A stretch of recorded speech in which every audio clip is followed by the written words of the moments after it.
than amazing view, a municipality that will leave your heart in awe. I'm Stacy, your travel buddy, at samahan niyo akong i-discover ang isa sa 5 tourist destinations here in Pangasinan. Nakakatuwa! Oh my gosh, ang cute nila! Oh, come here. Sobrang ganda po dito. Ang ganda ng paligid, very nature-friendly. Sobrang ganda ng falls nila dito. I can't really believe na dito to sa Pangasinan. So it is so beautiful. So yung attraction na to, parang yung sa attraction niya sa Brazil.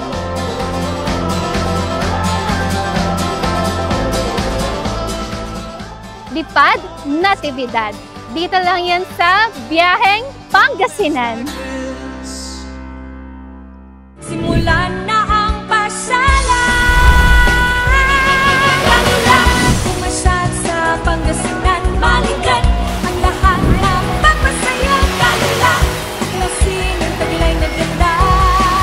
Siguradong mag-enjoy ka. Kalula, pumasyal sa Pangasinan, balikan ang lahat na pagpasaya. Kalula, klaseng ang taglay na ganda. Siguradong mag-enjoy ka. Kalula, Pangasinan.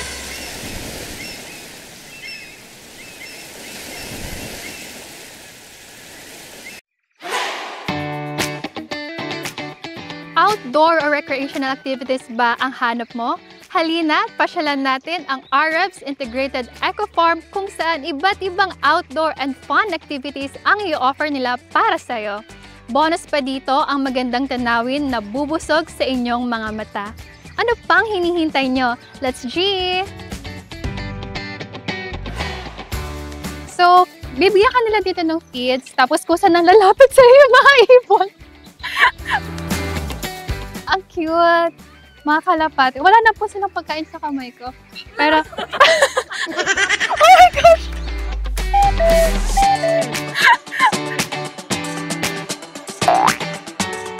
Uy, hello! Ba't parang di ka naliligo? Okay, kain lang. Kain mga suki. Oh my gosh, ang cute nila. Oh, come here. Okay. Ah! Kinain ni kamay ko! Ouch! Kinain ko yung kamay ko. Uy, ang sama mo.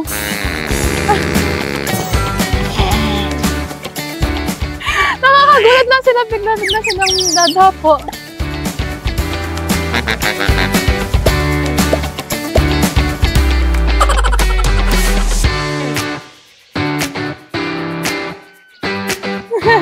Nakakatuwa!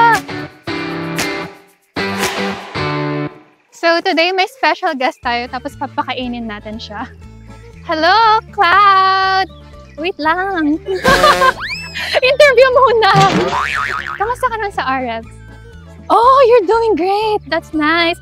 Marami nagpapapicture sa'yo? Oh, sikain ka na nga. Okay. So, pwede daw po magpakain ng mga horses dito. Grabe ka naman! Wait lang! Nag-i-intro pa lang ako. Wait! So, dito sa Arabs, pwede ka daw magpakain ng mga kabayo. Kain ka lang. Mukbang yarn. Sarap! So, dito sa Arabs Integrated Eco Farm, sobrang nakakatuwa ng place. Tapos may mga kabayo sila. So, taga-Pangasinan ako pero ngayon ko lang siya nalaman.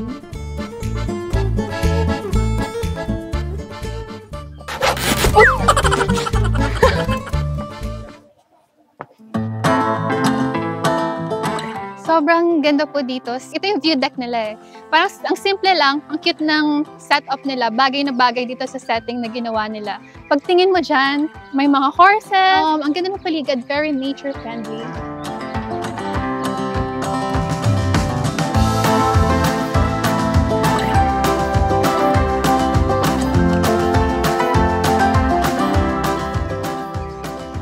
So dito sa farm na to, meron din silang mga duyan. Kung gusto mo ng mga preskong spot, so pati ka dito. Swing-swing ka lang.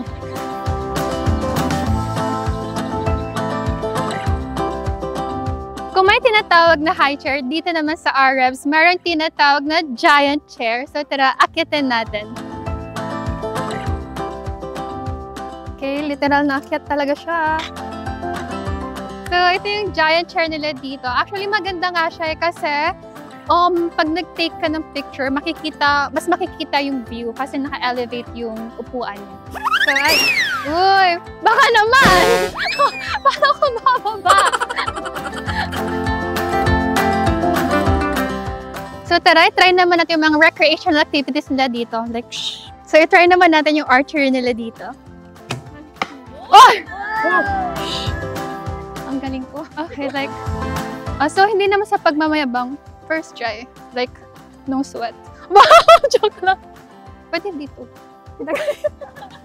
Number 3. Ngayon naman, try natin mag-golf. Okay? Wait lang.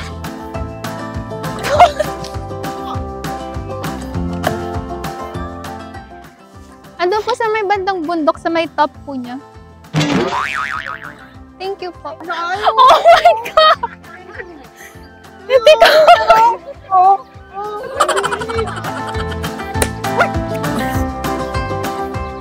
Ayoko na. Nahihiya na.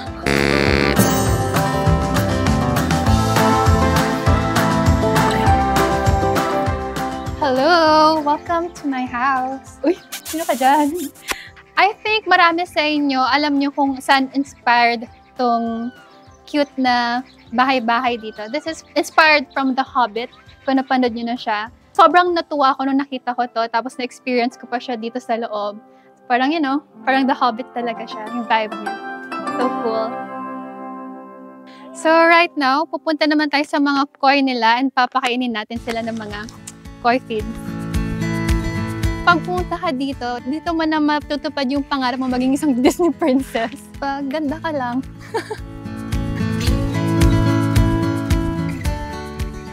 So, right now, nandito tayo sa greenhouse ng Arabs. So, recently, nagsiserve na sila ng food. So, they call it farm to table. So, upon request ng guest, ng food na gusto nilang kainin, kinukuha nila ngayon dito sa greenhouse yung mga ingredients. So, lahat ng to, it is all organic. Ayan, so very healthy dito sa place na to. So, hindi pa nagtatapos doon yung mga pa-surprise nitong Arabs Farm kasi napansin namin dito na meron din silang mini river. Galing daw to sa Maranam Falls. Medyo napagod ako sa paglilibot dahil sobrang dami mong pwedeng gawin dito or puntahan, pasyalan. Kaya ngayon, sasakay na ako ng kalesa and then tara, mag-lunch.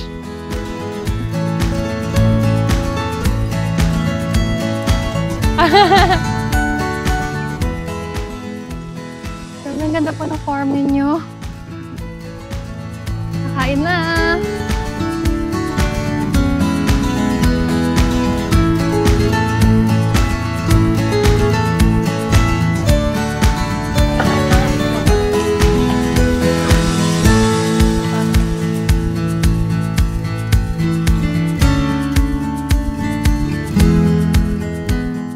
Ini-invite ko po kayo na pumunta dito sa Arabs Farm, dito po sa Natividad, Pangasinan. I-feel ang magandang lugar namin dito sa Natividad, lalo na dito po sa Arabs Farm, para ma-feel nyo rin po ang relaxing saka napaka-enjoy na time dito sa farm.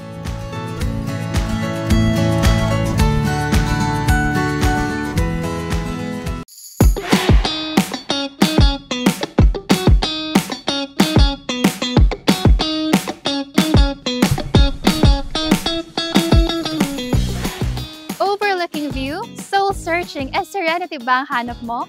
Yan ang offer ng Sky Plaza dito sa Natividad. Hatid nito ay adventure that will surely make you appreciate the beauty and calmness of this municipality. So let's go!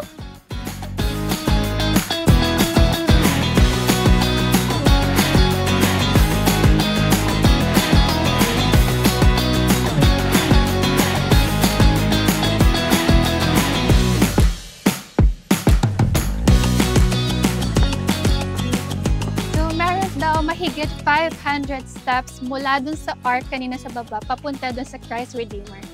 So, ayun. It's a leg day for me. Oh, may mountain. Along the way, makikita natin yung patron saint ng Natividad, which is the Our Ladies of Nativity. Dito sa side na to, pwede kayo magsindi ng kandila or mag-rosary, and then you can also pray here. Kasi andito yung patron saint nila.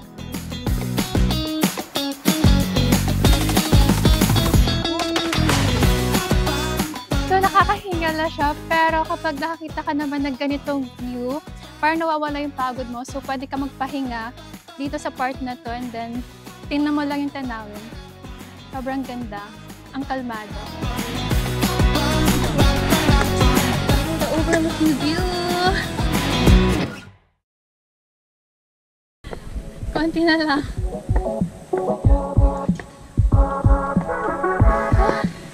Let's go! I love my job! Oh my gosh, ang ganda ng view.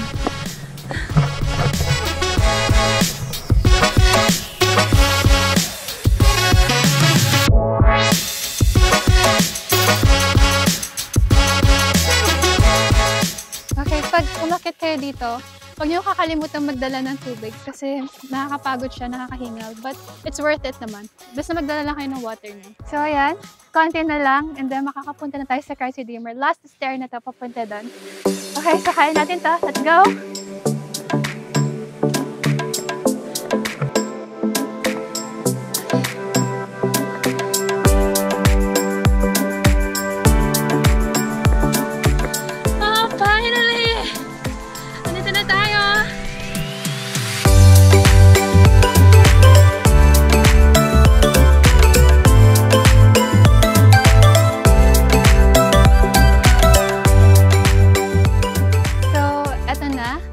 Nandito na po tayo sa Christ Redeemer. Ito na yung station niya. And sabi nila nasa 40 feet daw yung taas nito.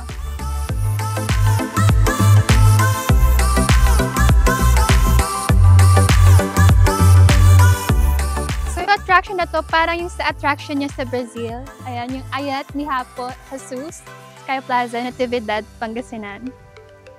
Sobrang taas niya.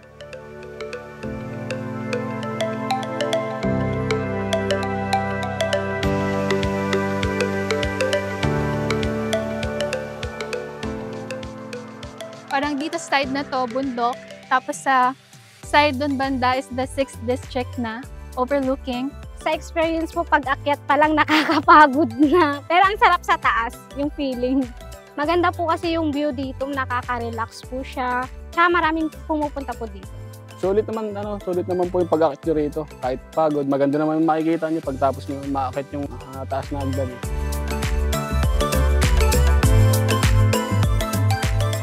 So ayun, try nyo rin na isama to sa tourist destinations nyo dito sa Natividad, yung pag-akyat dito sa Christ Redeemer. Para ma-experience nyo din parang Brazil vibe, diba?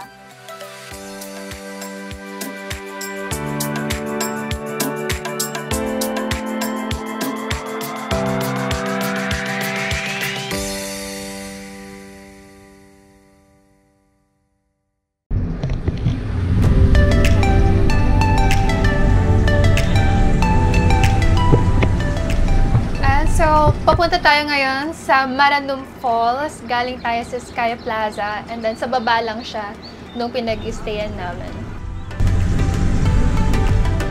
So, nandito tayo ngayon sa entrance ng Maranum Falls and 15 to 20 minutes daw yung walk papunta dun mismo sa falls. So, tara, samahan niyo ako maglakad.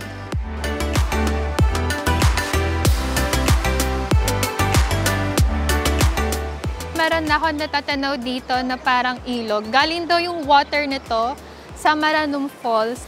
Nakikita ko na medyo malakas yung current niya.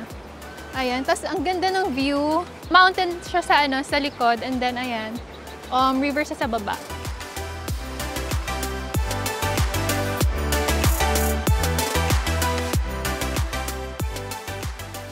So ito nga, along the way, sobrang mapuno. And then I was told na yung mga puno pala dito, it is called butterfly trees. And sabi nila, nagpa-plan sila to have butterfly sanctuary dito So it's very exciting to see that in the future. And ayun, sobrang malilim dito sa area na to. So kung pupunta kayo dito sa tanghali, I think it's also okay kasi hindi siya mainit. Let's go! Oh my gosh, ang ganda po dito banda. And then maririnig mo na yung mga agos ng tubig. Tapos ang ganda ng view. Kahit na 15 to 20 minutes yung walk, parang sulit siya kasi ang ganda ng mga views na nadadaanan mo. And then ito nga, hindi ko alam na meron pa ng ganito rin sa Pangasinan. Here in Natividad siya. It's so cool. Ang ganda.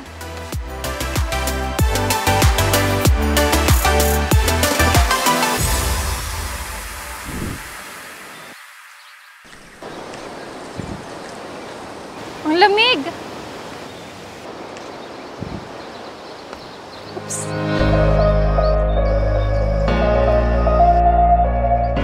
Guys, we're here in Maranum Falls and sobrang ganda ng falls nila dito. I can't really believe na dito to sa Pangasinan.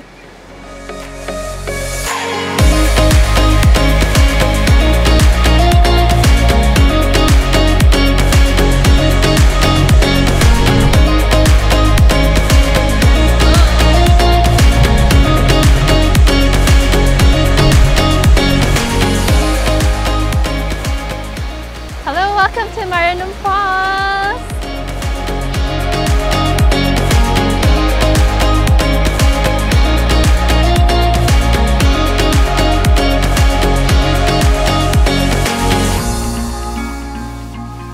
Parang kanina nasa Arabs Eco Farm tayo, parang fairy tale-like. Ito naman, Into the Woods naman yung theme nitong Maranum Falls nila.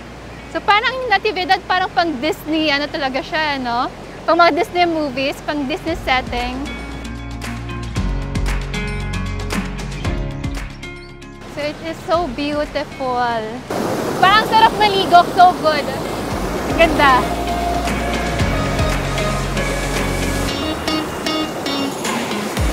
Dahil maulan, medyo malakas ang current galing sa falls.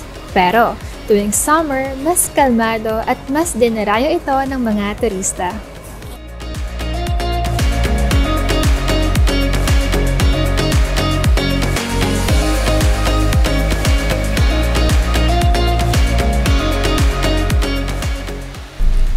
Nagsisilbing supplier rin ng tubig ang Maranum Falls sa mga karatig nitong barangay at bayan.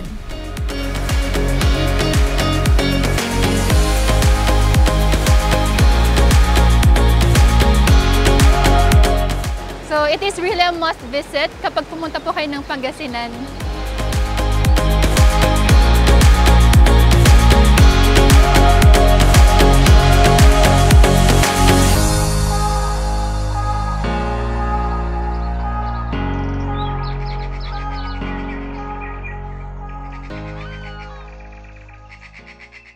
Galing at Pangasinan.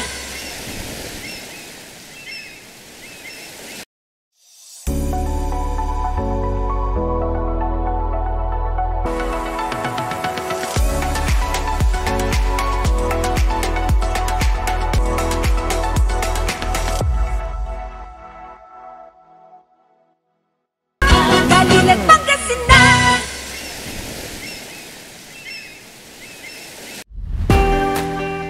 Ang aming vision talaga is actually maging center of tourist destination dito sa eastern part, not only in eastern part but also sana sa buong Pilipinas. Dito makikita yung sikat na aming Sky Plaza na nandoon yung aming 40 feet Christ the Redeemer. Meron din kaming Maranum Falls at may iba't iba kaming tourist attractions, tourist destinations gaya ng Arrebs Integrated Farm. So I would like to invite you all na pasyalan ng aming bayan ng Natividad, na aside from sa magagandang tanawin, very natural, scenic and tourist views, lipad, Natividad.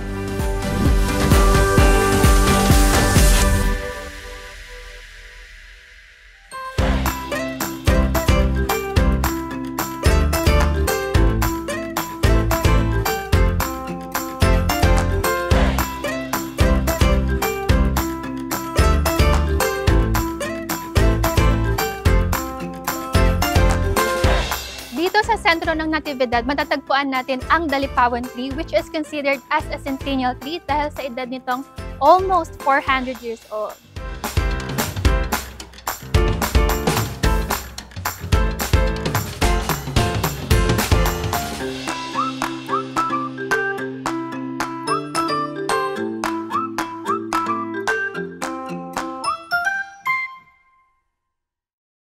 Galing at Pangasinan.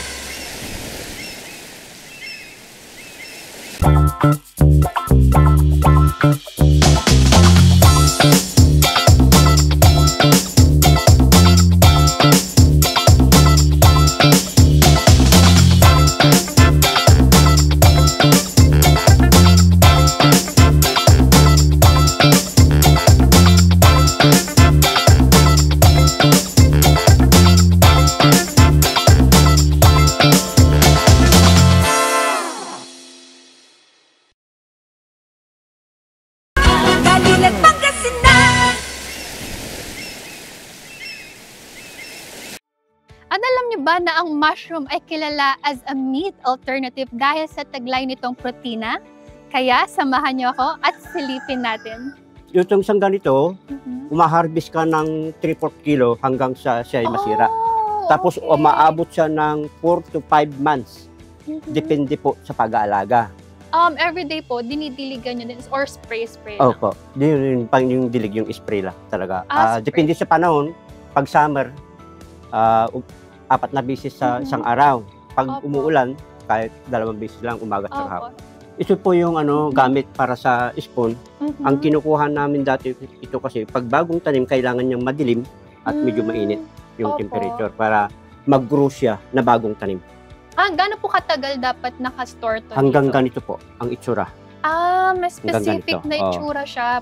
Pero may mayroon siyang expire, ma'am. Nasa, kung may isang buwan na siya, yun na yung mag-expire, mag-iba na yung anyo.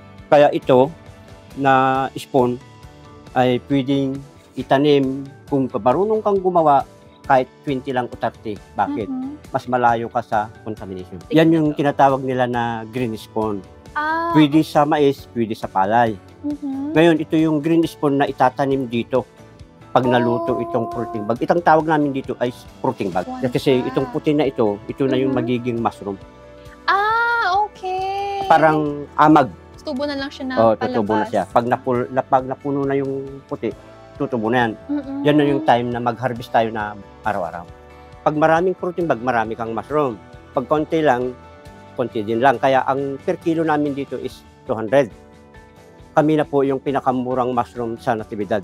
So, ito po tayo ngayon. Ako po yung pinag-harvest nila. So, first time ko lang makakita ng ganitong mushroom. Kasi before, parang sa amin, parang sa may kawayan lang, tapos ginaganon mo lang. Pero ngayon, andito siya ngayon sa harapan ko. So, it's so cool.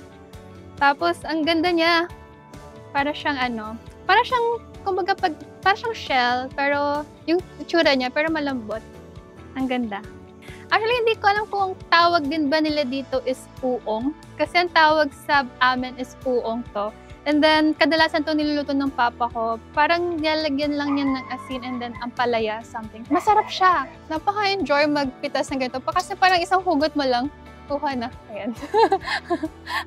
Ayan. So, parang cute. Twist mo lang. And then, there you go. Ayan. Lagyan mo na siya dito sa may lalagyanan niya. So, uwi ko na po ito sa Bolinao. Papaluto ko na siya. Ito po sa Natividad, ito na yung pag-process namin sa mushroom. Ito ay parang isa sa pagkakakitaan ng tao, mga nasasabi nating livelihood. Opo. Additional income sa mga pamilya. So, ito na yung hinarvest ko kanina. Ito na yung reward ko. So, titikman ko na. Crunchy. And masarap. Parang chicken skin. In a healthy way. Sarap. Tikman naman natin yung mushroom ice cream. Parang buko salad. Masarap. Tapos healthy pa siya kasi mushroom. Ang mushroom kasi rich in protein. So, very nice to sa mga nagda-diet or nagbe-build ng mga muscles. Okay, so trinay ko lang po na kumuha ng chicharron na mushroom and then sinauso ko dito sa ice cream. Masarap po siya.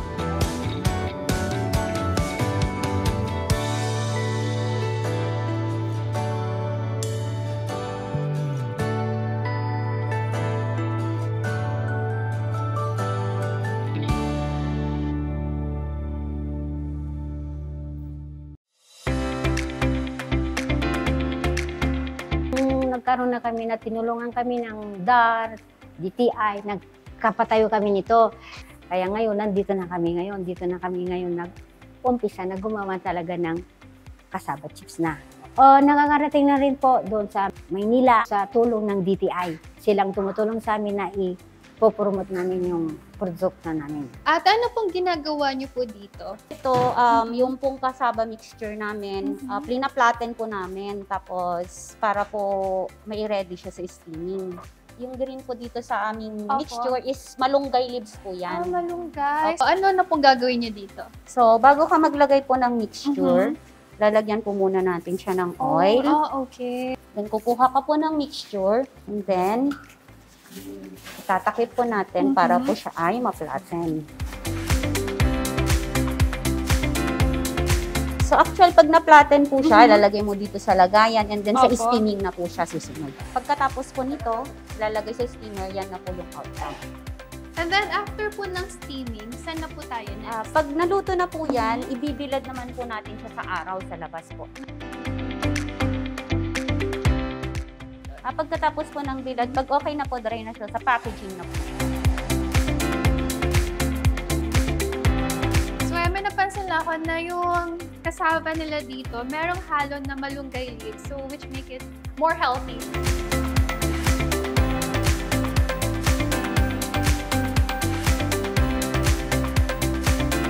So, ito na yung chips na gawa sa cassava. Yan, kakaluto lang.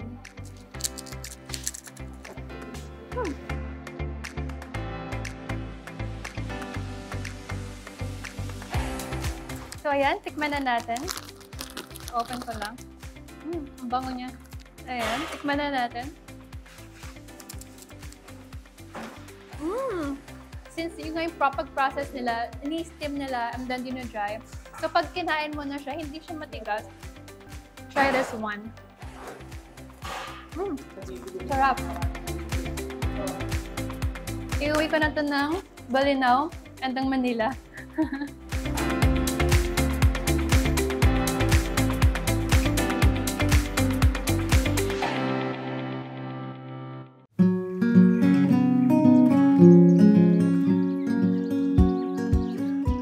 Alam nyo, for me, yung RREV's Integrated Farm, Maranum Falls at Sky Plaza talaga yung pinakaagaw pansin na tourist spot sa Natividad. Napaka-magical at enchanting ng mga ito. Parang nasa loob ng fairy tale books.